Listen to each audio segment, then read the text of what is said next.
aí eu fui dando palestras e tal, e resolvi abrir consultório. Mas aí eu precisava ser médica ou psicóloga para poder atender em consultório. E aí eu fui fazer psicologia como segunda formação. Aí fiz a psicologia, então hoje eu sou psicóloga da abordagem junguiana, tenho formação na abordagem junguiana, atendo os meus pacientes, né? Muitos chegam por conta da sexualidade, chegam, né, com queixas sexuais, mas atendo em psicologia em geral e continuo fazendo as ações de educação sexual pelo Brasil afora. Interessantíssimo. Mas assim, lá nesse começo, quando você vira editora de... Sexo. Editora de sexo. Comportamento e sexualidade. A editoria chamava Emoções e Sexo. Tá. O que que te deu... Por que você... Qual bagagem que você tinha que te dava uma segurança para ir trabalhar? Zero. A bagagem que eu tinha é que eu tinha 20 e poucos anos, jornalista da Folha da Tarde, a gente acha que sabe tudo, né? Fala, não, né? Eu me viro. Revista feminina, né? Facílimo, né? Tô saindo de um jornal diário, né? Ralação total, trabalhar em revista feminina, fácil. Cheguei lá, não era difícil, né? Claro que o traquejo ali de escrever e tal, a velocidade já vinha, né? Do jornal diário. Mas o assunto era muito tabu. A Cláudia era uma revista direcionada a mulheres casadas, não era? Ou quando tinha uma faixa etária da Cláudia, assim? A Cláudia, lá no início, sempre foi muito... podemos dizer que sim, mas quando eu cheguei, tinha esse reposicionamento, não só da Cláudia, mas de tudo quanto era revista. O assunto sexo estava começando a bombar para tudo quanto era lugar. Mas por quê? Por que começou a bombar esse assunto, assim? Foi uma revolução, né? Então a gente está falando aí, eu fui para a Cláudia em 96, 97. Em 98 foi lançado o primeiro medicamento para disfunção erétil, que foi o Viagra. Então era um momento... Caraca, faz esse tempo todo? Faz. Era um cenário da época, né? Que assim, sexo tava super em alta. Também uma outra coisa tinha acontecido, não tão recente. Então, no final dos 80, 88, a gente teve AIDS, né? Impacto de AIDS no Brasil e no mundo. Em 90, eu sei as datas todas, porque eu falo disso toda hora. É bom em números, né? Eu já não lembro. Não, eu lembro. Não tive Covid, não afetou a memória, né? Tô lembrando.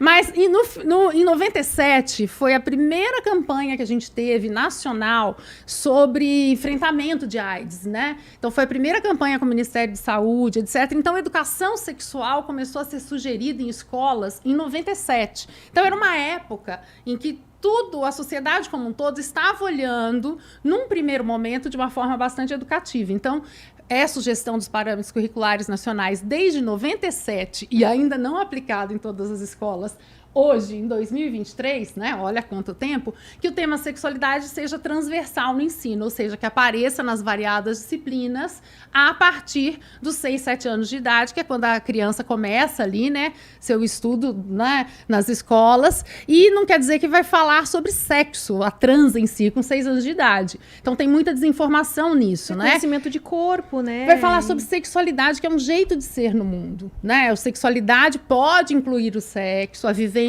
do sexo, a prática do sexo numa fase mais amadurecida da vida. Mas sexualidade é um jeito de ser.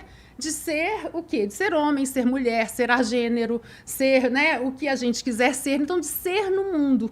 E aí a gente começa a falar lá para os pequenininhos sobre isso. Né? Fala muito sobre corpo, fala também sobre maneiras de ser. Os pais são os nossos primeiros educadores, enfim. Mas, resumindo toda essa história, né? Nessa época aí dos 90, era um momento da sociedade como um todo querer falar sobre sexualidade, e as revistas entraram como grandes educadoras. Porque a mulher, tem várias pesquisas assim, da época, né? Que dizem que a mulher, onde ela obtinha informações sobre a sexualidade feminina e também sobre a masculina, eram nas femininas, que até então a gente não tinha aulas, né? A mulher adulta hoje não teve aulas, né? Em geral, não teve aula de educação sexual na escola e nem homens. Então, lá no passado, né, as femininas ocuparam essa lacuna aí, e depois outras coisas foram surgindo, né? O sexo entre os homens ali, mesmo em revistas, acho que sempre foi pro lado mesmo da pornografia e tal, né? A coisa mais do... Não da parte da educação, mas pra parte do... Tinha, por exemplo... punhetinha. Tinha Playboy, né? Na época também da Editora Abril, eu escrevi pra Playboy também, já um monte de coisa. E tinha a loira da Playboy, que respondia dúvidas, e que era um amigo meu que fazia a loira da Playboy. Sério? Aí quando ele tirou férias, ele falou, você pode fazer pra mim? Eu falei, mas como? Ele falou, não, é só responder ali, bota uma pimenta, não sei o quê. Então, enfim, né? A loira era um personagem Quantas X, vezes né? deve ter batido punheta pra essa loira na Playboy e era um cara, viu? Então, enfim, então tinha aí umas tentativas. Depois disso, chegou... porque nós estamos falando muito lá de trás de revista, né? Chegou a VIP. Mas né? eu li a Cláudia, por isso que eu te perguntei. Eu li muito Capricho, eu assinei Capricho. Escrevi pra Capricho também, muito. Tinha Aí coluna depois, de quando eu sexo comecei na a ficar Capricho. maiorzinha, eu me lembro que era Nova. Nova era mais moderninha, assim, né? Sim, a Nova era mais desbocada e tal. Ficava tudo ali no mesmo, ficava no mesmo prédio, enfim. E a Cláudia, eu tinha essa impressão que era uma coisa mais para as mulheres comprometidas. Mulheres casadas, comprometidas. Pode ser. A Capricho era mais pra menina nova, né? Aí chegou a VIP falando, eu tive coluna na VIP também muito tempo, falando para um cara aí, queria falar, já queria esclarecer um pouco dúvidas, mas sempre tinha uma pegada meio cafa, assim, as revistas masculinas, né? Só que essa proposta foi mudando com o boom da internet. Porque aí a gente começou a ter, olha, na época lá de Cláudia, eu recebia 90% das dúvidas, chegavam de mulheres, 10% de homens. Via carta? Ainda era Chegava carta, e-mail. Minha monografia da minha especialização foi, que se tornou um livro, meu primeiro livro depois, foi 500 perguntas sobre sexo, respostas para as principais dúvidas de homens e mulheres. Que eram as mulheres que faziam as perguntas e um pouquinho de homens que faziam as perguntas via parceiras. Entendi. Que era o meu marido, queria perguntar lá em 90 e bolinha, né?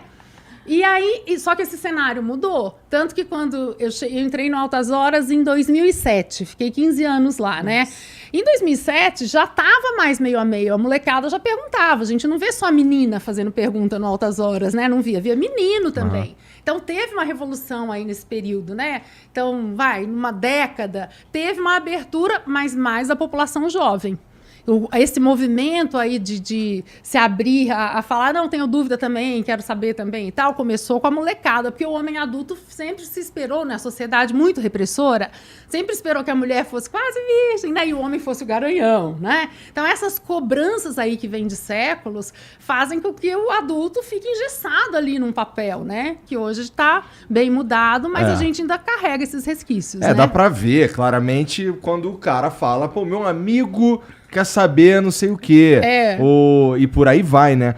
E também tem o lance de, pô, tá todo mundo vendo, né, cara? O troço tá na televisão. Então é melhor falar que foi meu amigo, não sei o quê. É muito divertido, né? Cara, assim, o mais impagável é a tua cara. Cara, tá bom, né? Tô ligado. Essa cara... Sim. Em palestras, eu acabo dando muita palestra pelo Brasil afora, essa cara eu também faço nas palestras, e aí as pessoas começaram a falar, não é meu amigo, sou eu mesma. Entendi. E aí manda as perguntas mais, né, absurdas e mais engraçadas. Mas, na verdade, é papel nosso, né, de educador, não pode deixar uma pergunta sem resposta. Eu posso até responder, não sei, vou pesquisar e te falo, né? O Prela TV dava para fazer isso, né? No próximo programa eu trago a resposta, ou sei lá, coloco no meu YouTube, em qualquer lugar, enfim, né? Mas assim, é importante a gente acolher a resposta e entender que ainda é um assunto tabu e que nem a gente sexólogo não tem todas as respostas, né? Então, mesmo que brinque, que dê risada e tal, é sério, né? É um assunto sério, porque a partir da busca de informação você transforma a sua sexualidade. Você pode viver de uma forma muito mais do seu jeito e muito mais prazerosa e saudável, né?